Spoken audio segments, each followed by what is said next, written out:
What is up, guys? And we are back with Applied Energistics Part 2. So the first part, we covered a lot of the basic stuff, fuzzy functionality, export, import, pretty much all that stuff. I'll have an annotation linked in the top if you didn't watch the first part and you want to kind of get the gist of the basic functionality of the mod.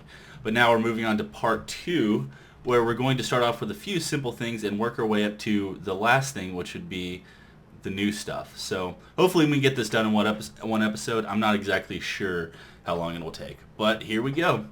So the first thing I want to cover is probably you have a few cool blocks that was introduced in the last version, I think 1.5.2, and one of them is called the power relay. Now what the power relay does is, for example, you make your network. I showed you have to power the controller here to actually get your network to function.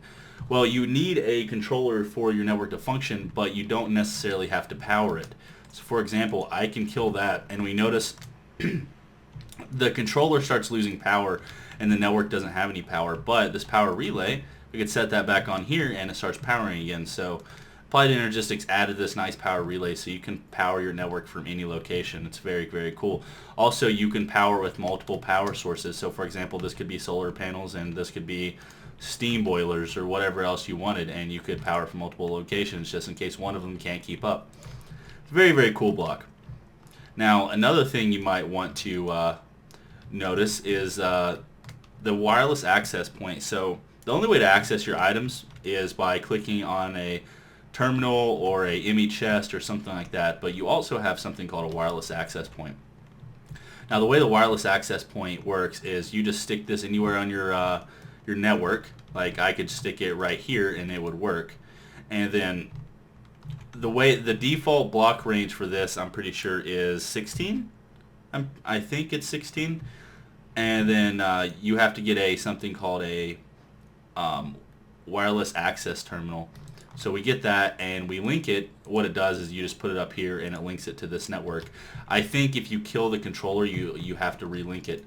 But right here, by default, this does 16 blocks, I think. So let's go out and see. Yeah, so we can access all of our items if we're within 16 blocks of this. Now let's keep going out to see how far.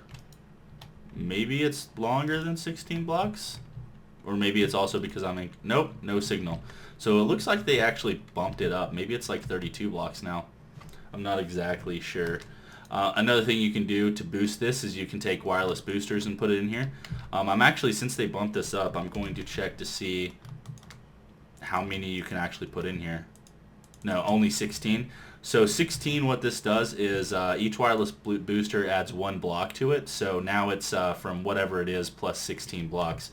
So I can go in even farther away. Before, the range was about like right here, right? Now I can go even farther. Cool. I think you guys get the gist. So this is very neat. Of course, if your base is bigger than this block distance, you can add multiple wireless access points anywhere you want to. I could stick one right there, and then I would have a bigger block range. So orientating these around your base so you get full coverage is probably the best plan of action when using these.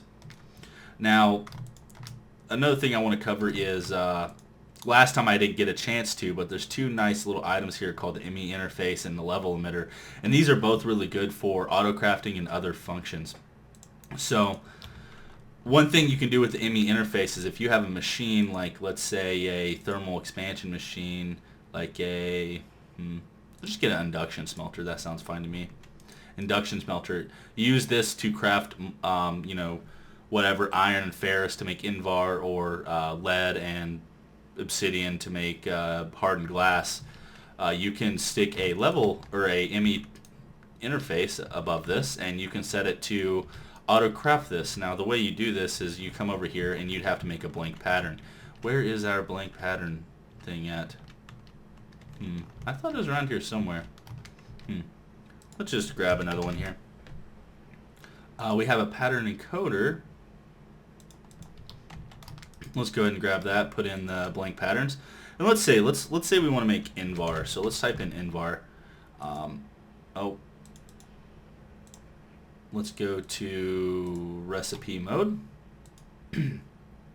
Invar, And the way you craft this is you need 2 iron dust and, well, 2 iron, and 1 ferrous. So initially, when you craft things, I showed you can shift click and put patterns in here, but you can also kind of put your own custom recipes in here if you want to auto craft things with like machines or whatever.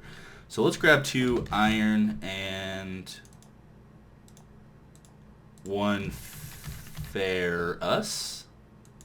Oh. And Invar. Cool. Let's see, how much Invar does this actually make? Makes 3. Okay, so let's set up a recipe here.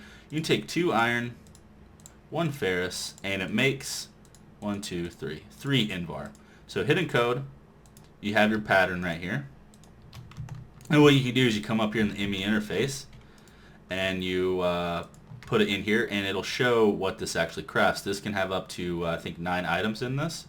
So you can craft up to 9 items with one machine. Of course, this induction smelter probably might not have 9 items you can do, but you know, in case you want to do whatever, you can set this up to auto craft into anything really. So let's go ahead and let's grab a wire here and let's just hook this up. And that is a dark cable. That is not what we want. ME cable. Grab a covered cable here.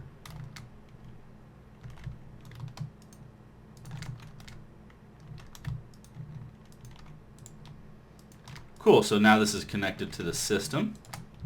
And then let's go ahead and stick our, I don't know, ferrous, iron, and Invar in here. And then let's say, as you notice, whenever you stick a pattern in here, it's going to be just like the assembler chamber, and you'll be able to see the recipe inside of your terminal.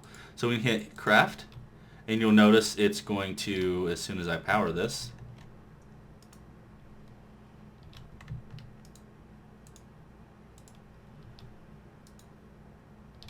oh, I have to set this to, there you go. Cool. Crafted 3 Invar. Of course, you'd probably want to set a import bus to suck this out, and it would do its thing. So that's how you set up auto crafting with the ME interface. The ME interface also, you can have it eject items into chests and things like that. It's pretty useful. Also, another neat feature is you can set directional. So in case you have a machine on the sides of this, then you can set it to only look at the machine downwards. So very, very neat. Another thing we could do is, or another thing we can look at is the transition plane. This is pretty much just like a block breaker from anything that you might see. So we can set this down anywhere on our thing here. Let's go ahead and just set it right here. Cool. Now the way this functions is you can do one of two things with this. You can either throw it, and when you throw it, it's going to get sucked up into, as you see I have 65 now, it's going to get sucked up into there, or you can place a block in front of it and it's going to automatically block break it. So this is pretty useful. I'm sure you can use this for a lot of different creative things. You could use this at the end of a mob grinding machine. It would collect all the drops, or you know, farms or whatever else. I'm sure you can think of a lot of cool different ideas for this. Another neat block that this adds is a storage monitor, and me personally, I use this a lot. I use this block a lot. So let's grab some of our items out here. Let's say we want to see how much cobble, how much dirt, and how much stone we have. So the way this works is you can take an item in your inventory, stone, cobble, dirt. For example, stone, cobble, dirt, and it'll show you how many items you have. So 62, 64, 63. We put these back in here. Now it shows 64, 66, 64. So updates, tells you how many items you have. Of course, if you had like 500,000, it's going to say like 500K. And it's going to give you an accurate representation of the amount of stuff you want. So another few things you can do with this is you can shift right click it. The monitor is now locked, so you can't re-click another item in here. But if I unlock this, and let's say I want to see how many level emitters I have, I can change it, re-lock it, that kind of stuff. Also, another thing you can do is you can get a conversion matrix. You can shift the conversion matrix inside of this, and what this does is you can right click it and take out items. Very, very cool. You can also, I think, well, I would have to be in survival. Oh, okay, never mind. Maybe. Okay. Spider. Stop it. Stop it. Awesome. So you can take out items and you can click items into it. So it's very, very cool. Pretty much kind of like a barrel, except for it doesn't actually store things itself. It just shows you representation of what you actually have. And I use this in my base a lot for all my items that I might need or might just want to look at, like UU-Mat or whatever. Very, very cool.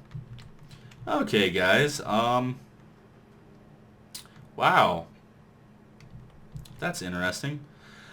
Okay, so a few other things we want to look at is we have this new block from last version called the Quantum Network Ring or something like that, and these things are very, very cool.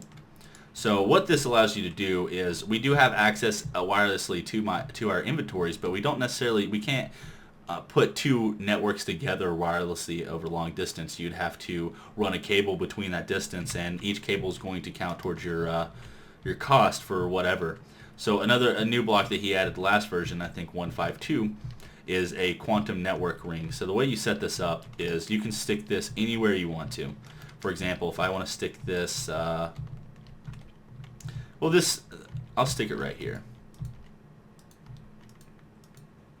Look at all these zombies. It's crazy. Come here, guys. Stop it. Stop it. There you go. Go ahead and die. Cool. Okay, so you need to get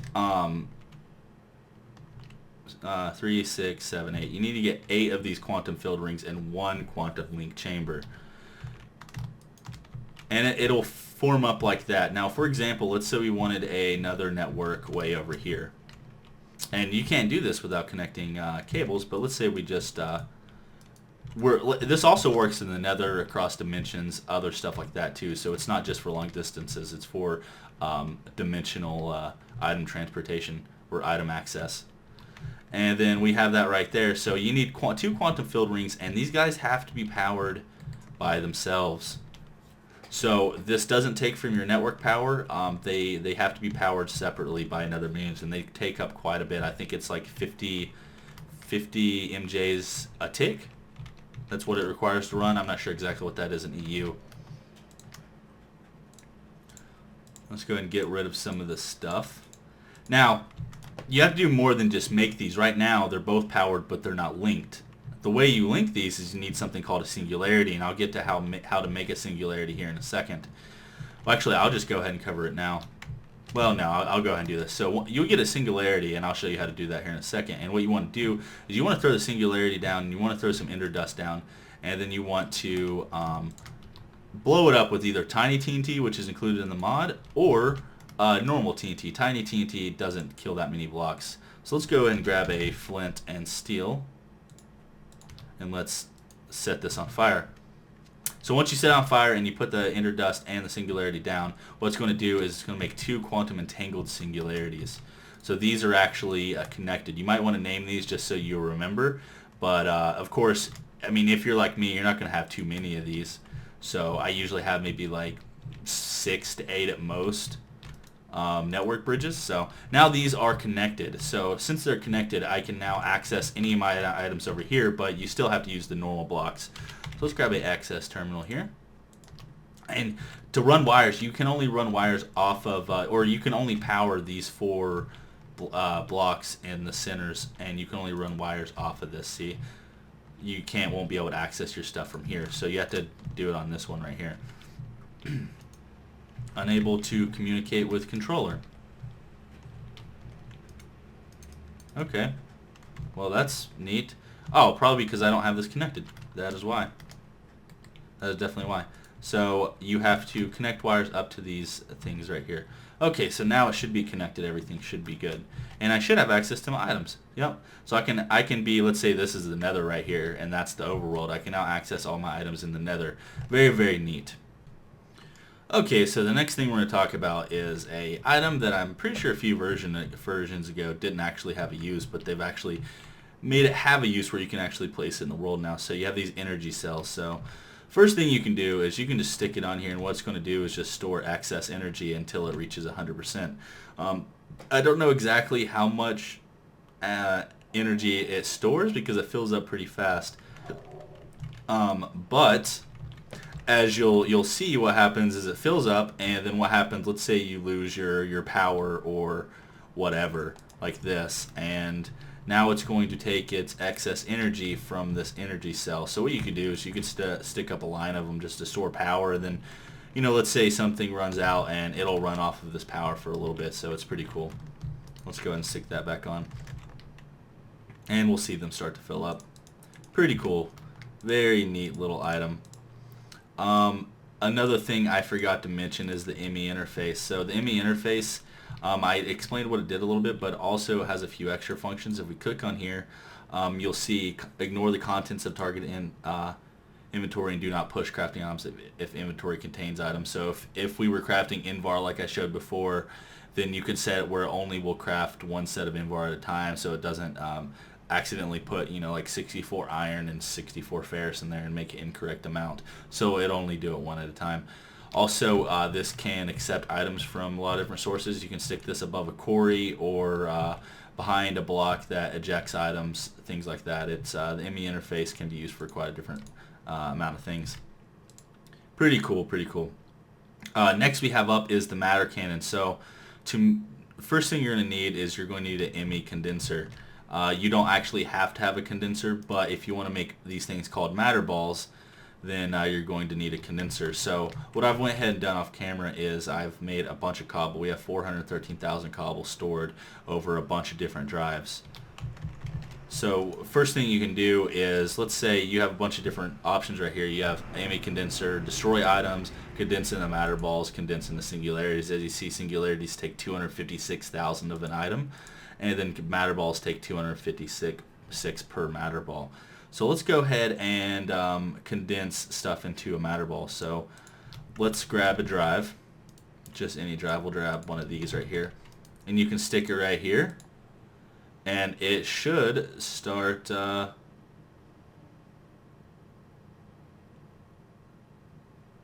I think it's destroying items. Yeah. You have to have a storage cluster. I suggest going ahead and getting the biggest storage cluster because you'll need that to make singularities. As you see, without the storage cluster, it just destroys the items. With the storage cluster, it makes matter balls and some other stuff. So what you can do with the matter balls is you can take the matter cannon and you can shoot enemies with it, so it's pretty cool. Oh, and ammo depleted. Okay, but to fill up the ammo, what you need to do is this actually counts as a storage, so it'll hold one type of item. You can fill this up with matter balls, which is kind of expensive, honestly, but matter balls do like the least amount of damage. It does 2 damage. It doesn't kill blocks that well. You can use it for mining. It is pretty cool for that feature. Another thing you can do with it is you can stick it back in here, take out the matter balls. You can stick in different types of nuggets. So I have iron nuggets in here now. As you see, it does a little bit more damage, and then it'll actually hurt mobs. It does 1 more damage than the matter balls. You can stick other types of nuggets in here, but what I suggest doing is if you just have a lot of items and you don't really care, and this is offline. I can't believe it ate through that power that fast. Wow. Another thing you do is you can take out the iron nuggets and we can put in lead nuggets. Lead nuggets do the most damage, and they're by far the best. So if we shoot something, you'll see it does a little bit more damage, has a little more power through, and it'll do the most damage. Actually, it was doing like 11 earlier. Maybe I have, oh, there we go, 11 on skeletons. So it'll wreck stuff. I would probably, well, it would be cool to just kill monsters with this, but I'd probably just use it for mining. I think it'd be pretty neat. So that's a cool little item. Let's go ahead and delete these. So let's say, for example, you want to make a singularity. Well, there's a bunch of different ways you can go about this. You can empty a drive straight into this to make a singularity, or you can use these things called an IO port and a partition editor. So we're going to use both of these things right here. Let's put an IO port right here and a partition editor right here. So let's say you only wanted to, let's say you had a bunch of different crap in here, like this whole thing was just filled with pages and pages of random things, and you only wanted to grab your cobblestone out of here. So let's grab a piece of cobblestone. And what you can do is, I'm just going to stick this stuff in here. What you could do is grab a drive of any kind. Let's just grab a 64K drive. Oh. And let's use the Partition Editor. So the Partition Editor is exactly like it sounds. You can stick a drive in here. You can name it whatever you want. I'm just going to name it Cobblestone. And then I'm going to set it to only hold cobblestone. So you can have it hold multiple items up to 63. I'm assuming what this would hold is 63. But you can use this to store, for example, if you had a bunch of different bees and you only wanted to store bees on certain drives, you can set this into fuzzy mode, and then that way it'll include each bee, even though it'll have different genetic traits, it'll have each bee as the same type of bee. So you can have all the bees up to 63 into this, and then you can format it, take it out, put it in ME chest, and then only your network can then set the priority really high. Then your network would store all 63 types of those bees only in this drive and in this chest. So it's pretty cool if you want to store specific items or whatever in it. But for this purpose, what we're going to do is we're going to set it to precision. Of course, you have the fuzzy thing here where you can split damage for, whatever. And then we can have two things, allow or reject. So this is a whitelist and a blacklist. If I set this to reject, then it's going to put everything in here except for cobblestone. We set this to allow, it's going to be a whitelist. It'll only accept cobblestone. So let's name this cobblestone and then hit format. So now you'll see once it's formatted, it'll say partitioned, allow precise. So it'll only allow cobble in here.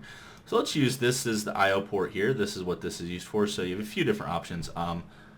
You can right here set it to move to output when work is done, move to output when full, move to when empty, and then you can transfer data to the network. So for example, if you have a full drive filled with stuff, you can transfer all that stuff into the network and empty out a drive, or you can transfer data from the network to a storage cell, which is what we're going to use this for. So I'm transferring data from the network into a partition drive, so this should start grabbing all of my cobble out of the network and putting it onto this drive. And it's not actually connected. So let's grab a ME cable, and then let's go ahead and connect that. And then as you see, it'll start filling up with stuff. It can only do it so fast, but you'll see my cobblestone will start dropping and dropping and dropping. And eventually it's going to completely fill this up. Well, our goal is to get 256,000 cobblestone. As you see, it's only drawing the cobblestone out. It's not worrying about the dirt or the grass or any of that because it can only hold cobblestone. We partitioned it to only hold cobblestone. Very, very cool. You can use this for a variety of different functions. You can set it to only hold items from a certain mod or whatever. You can do a bunch of different stuff with this. So once this fills up, we will probably, or I'll show you guys how to make singularities here in a second. So let's take this out. That's already empty. Let's put that back in here. Let's get prepared. Let's take all this stuff out. Let's set this into singularities. So as you see, notice it took its leftovers and put it into this. So let's just go ahead and put that in there. Let's delete all of our other stuff here.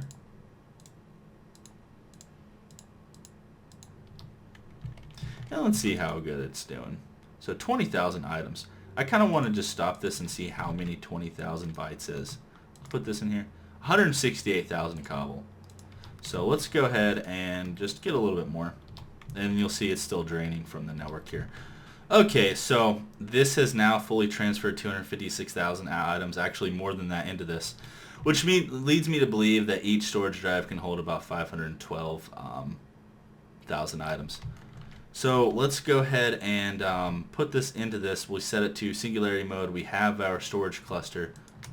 Let's go ahead and stick this in here, and it's going to start draining all the items out of this into the Singularity. This will take a little bit, but it'll be worth it once it's done because then you'll be able to make the quantum network bridges. It's very, very cool. While that's doing that, let's go ahead and cover a few other items here. This adds a few miscellaneous items like the matter cannon I had showed you, plus the vibration catalyst and the entropy accelerator. So this is used for vibration catalyst and the entropy accelerator will change certain blocks into other blocks. For example, the entropy accelerator will change, let's grab some water here. And let's go ahead and just place down a bunch of water buckets and make this place look nice and gross.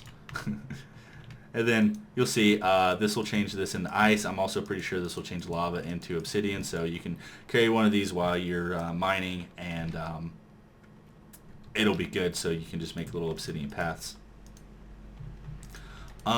Yeah, that's pretty much all there is about this. If you want to see what everything this does, then I suggest just looking it up or testing it out. I'm not exactly sure what everything this works on. Of course, it does have mod compatibility because dry dirt is definitely not part of vanilla. So, very, very neat.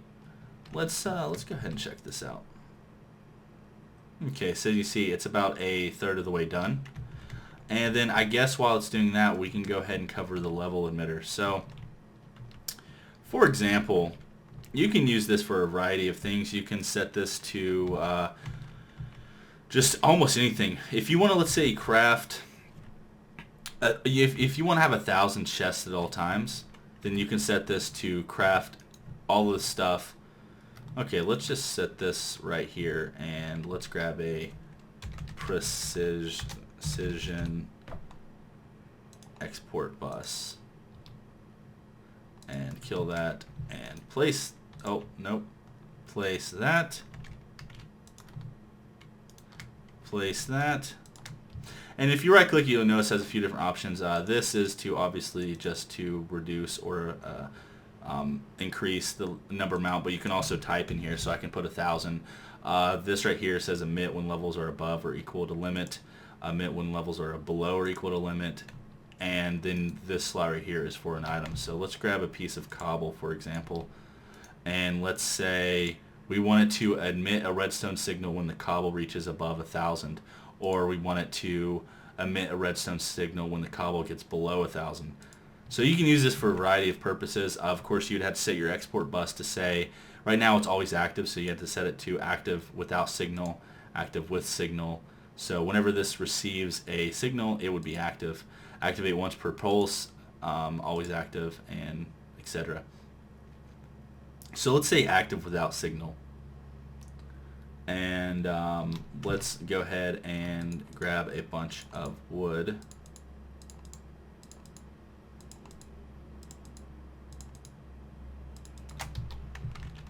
Like so. And then let's grab a storage bus. Stick it underneath of here. Grab a cable, connect that. And let's grab a chest. Let's stick all of the items into here.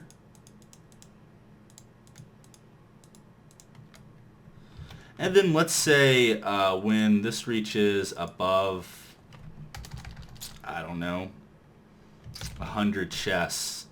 When this goes above 100 chests, it'll emit a redstone signal. And then we're going to set this to active without signal. And then we're going to put a chest in here. And then we're going to say always craft items. So what this is going to do is it's going to keep crafting chests until it reaches 100 chests, and then it'll stop crafting chests. So that way, let's say for example this is an ender chest and we have an ender pouch on us. We can keep 100 chests inside of our ender pouch at all times, just in case we need them, or torches. Or you can say, for example, if you want to craft coal chunks and you want to keep 100 crafted at all times, you can use it for things like that. Very useful, very powerful. You can use this for a variety of different things. I use this all the time because I like to keep certain things crafted, like uranium, or iridium, I mean, or iridium, whatever, glass, chests, anything you want to have like a certain number at all times, you can use this to craft it. Very, very cool. And this is going to stop crafting once it reaches 100 chests. So as you can see, it's not emitting a redstone signal because it hasn't reached above 100 chests. Actually, this isn't connected, so it's not working. So let's go ahead and grab chests. And then let's put in 30. So there we go. It crafted all the chests it possibly could, and we're above 100 now. So it will now stop the auto crafting process. Very, very cool. You could always, I covered this last time, but you can set it to move single item stuff craft. So what it'll do is it'll move all the chests that are from your inventory into this, and then start crafting more chests until it reaches that limit, like this. Very cool. Okay, so let's see if this is done. Crap, keep it. So yeah, it made 56,000 items and made it into a Singularity, and it should have leftovers. Yeah, it has 11,000 leftovers. And I already told it how to craft, or I already showed you guys what the Singularity is used for. I think I might have missed stuff because I actually read this whole part, so I might have missed a few things, but I think this is mostly everything in the mod. If you guys enjoyed it, please click the like button, subscribe if you're new. This will be it for this part 2. Part 3 will cover all the spatule pylons and stuff, and that'll be the brand new stuff. So yeah, I love you guys' faces, and I'll see you next time. One last thing I figured I would just throw out there is you do have a couple different options you can make. You can make the quartz into quartz pillars, quartz chiseled, stuff like that. You also have quartz glass, which looks pretty cool and it has connected textures. And then you also have vibrant glass, which is just emits a light level, kind of like glowstone. So cool stuff.